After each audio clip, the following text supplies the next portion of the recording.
Welcome back. So the repercussions are still being felt from the Mueller report, but let's talk a little bit more about electoral politics. Really, what's going on is that you're now seeing the political leadership of both parties posture for what publics are they going to reach out to for the 2020 election. And you're going to see a lot of people claiming, well, you should focus on this demographic, older union voters, teachers, Latinos, gay people, whatever, Catholics. It's a really funny game when people say, oh, you have to emphasize issues that are important to this group of voters. And that was essentially the model of politics that really succeeded in the Obama era. And it was, pretty smart that they were able to do all of this focus group oriented uh, polling and things like that.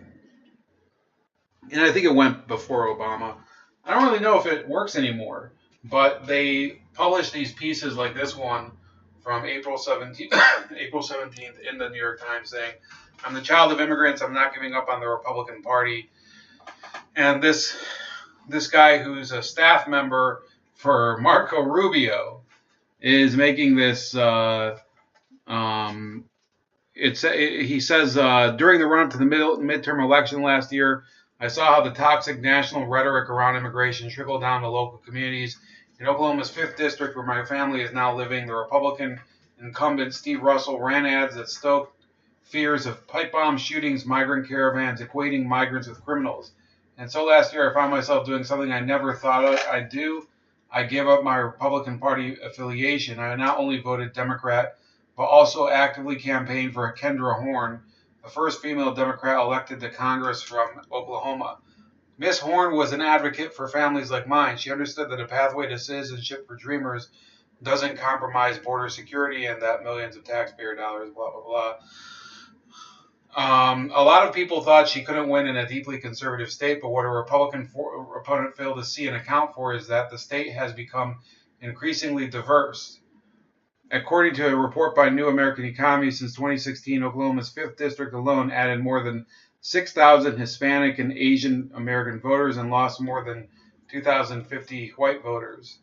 So they're going to be running a lot of stories like this. And he cites Ileana Rose Latinen, who was another person that he worked for. This type of voter, in my opinion, yeah, they won a seat in Oklahoma in 2018. Was it necessarily because of Latino voters? You have to remember a lot of the seats that were won by the Democrats were in suburban areas where middle class to upper middle class white families seem to be their main target, and it was a very successful strategy. And I think that they're going to be losing some of those voters now, despite what the New York Times. The issue, in my opinion, has nothing to do with winning Latino voters, because I think that the only voter that really matters is a voter that's motivated.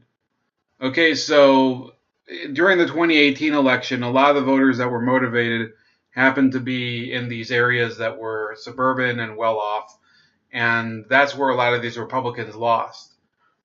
But you have to look at some of these states like Missouri and Florida, and I believe what was the other state where the Republicans Indiana. So there are certain states where the Democrats are basically broken, and who knows when they're going to be back. In those 3 states that I just named, they don't have a single statewide official. I think in Florida they have like the agricultural commissioner, which is actually kind of important. I heard Dan Bongino explain that the agricultural commissioner is actually the one who issues gun licenses. So what's with all of this posturing here? You have a lot of these people are trying to motivate certain types of voters to vote a certain way in order to send a message on behalf of certain people. This is Josh Krashour, who is a frequent guest on this show that I sometimes listen to on the way to work. And he's basically an establishment Republican. And he's saying, Advice to the Never Trumper is back Biden. And what the Never Trump movement is left with now is that they're going to be they're only loyal to the Never Trump cause because Trump happens to first of all, his policies are they're against globalist economics, and also his style goes against the grain of what they talk about. They're really a bunch of bullshitters. They talk about cutting taxes for corporations because they think corporations are going to look after the people better than the people can look after themselves. So they're saying that the idea right now is that Never Trump Republicans abandon the party, vote for Joe Biden in the primary next year, and hope that he comes out on top and that he basically becomes a one-term president because he's too old, and then you elect one of these, basically a Marco Rubio Republican. You know, one of these people who's just a complete joke, and Marco Rubio is a joke.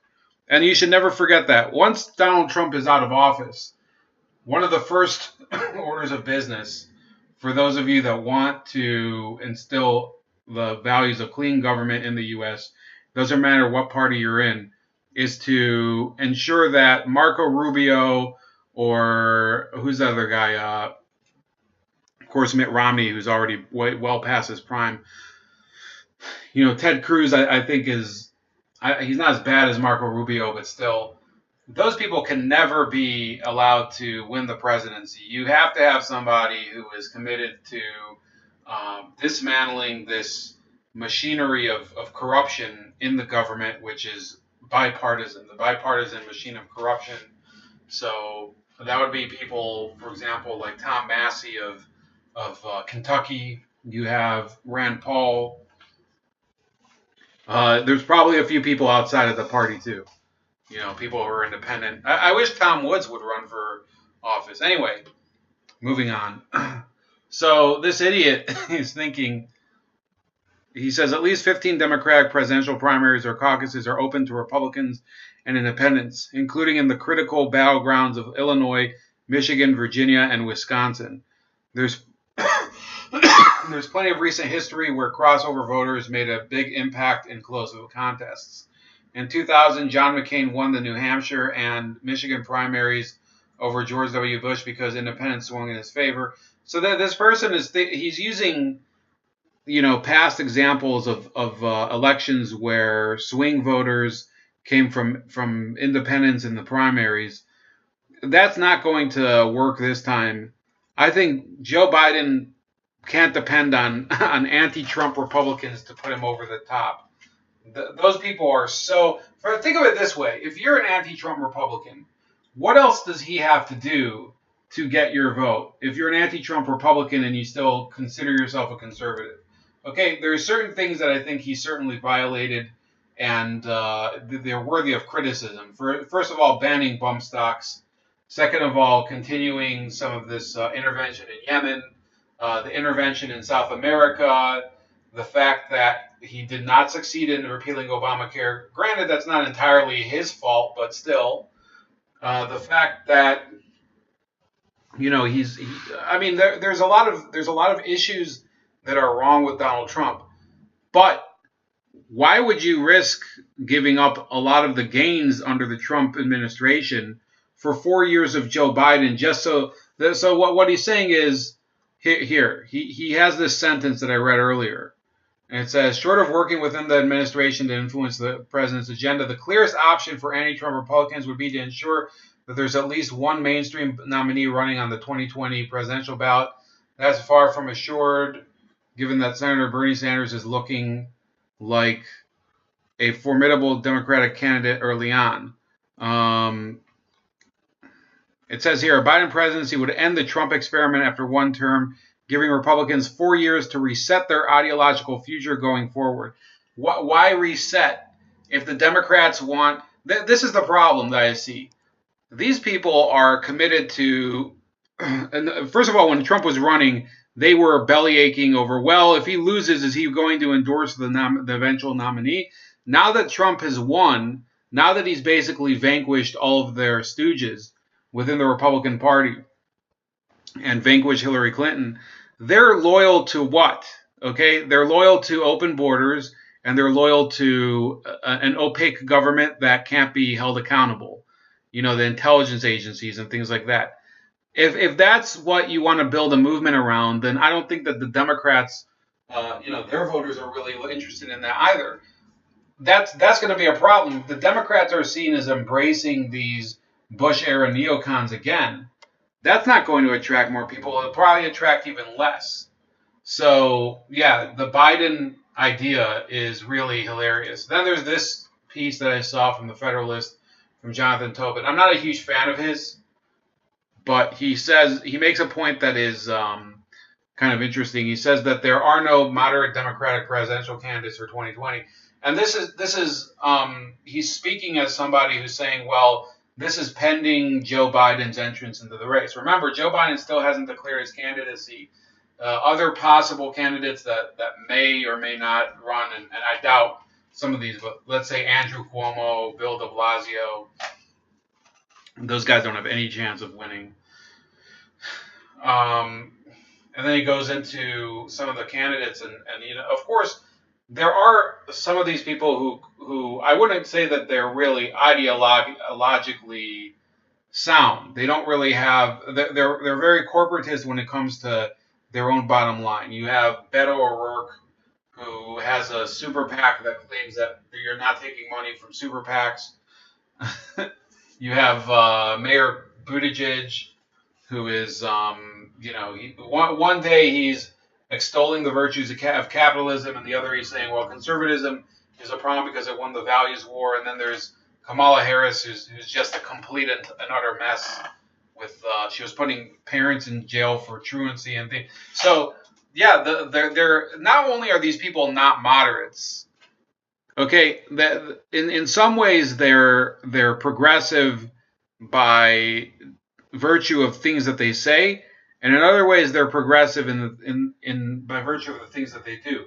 But in many cases, those are things that even progressives don't like. So Kamala Harris, who put a lot of people in jail for marijuana possession, put a lot of people. I think she also fought for the death penalty. Those are deal breakers for a lot of the progressives, and also for I'm not exactly a huge fan of the death penalty. I'm not very committed to the issue, but I'd say that I lean more against the death penalty. Not that I'm very focused on it. So yeah, that's I think this is an accurate statement by John Tobin, even though I'm not really. I read some of his other stuff, and it's just kind of very parochial. And speaking of which, so it says here, Jews have strong grounds for a new exodus from the Democratic Party, and this is written by this woman works for Ricochet, and she goes through this whole issue with Ilhan Omar and Rashida Tlaib. So look, I believe in this. I don't believe that we should necessarily tell people who to vote for or not vote for solely on the basis of their religious or ethnic identity. Not when it comes to Latinos, like in the first article, or on the whether you're talking about Jews or Chinese voters, whatever. So I think that people should vote based on the issues that they find most important. If pharmaceutical prices are their most important issue, I'm not going to force someone to vote for a candidate that accepts money from Big Pharma. Let's say Cory Booker, for example. I don't think that that's the best way to earn people's trust. I mean, because I'm not here to promote a politician or not. I supported Donald Trump on a very simple basis. He said that he would repeal Obamacare. He's repealed Obamacare in everything but name, meaning that as a law, it's effectively dying, and it might even be dead soon. So, yeah, I have plenty of reasons to be satisfied with Trump based on his first 2 years. The border wall, I didn't really care when he was elected. Now I'm in favor of it. Of course, his stance on the Second Amendment, while not perfect, is much better than any of the Democratic candidates. So you're not going to see me really switching my vote unless you see Donald Trump engage in really reckless interventionism in the next year and a half, which, you know, in that case, I might not vote at all, which I've done. I've done that before too. There have been election cycles where I didn't vote at all. Anyway, these are my thoughts. Please like, share, subscribe. Also subscribe to me on BitChute at Chef Leopard. Some of these videos just aren't mirroring for whatever reason there, but I saw one did today. Also on Minds.com at Chef Leopard and on Gab at Starscream85. And have a great weekend. Happy Passover and also happy Easter for those of you that celebrate Easter.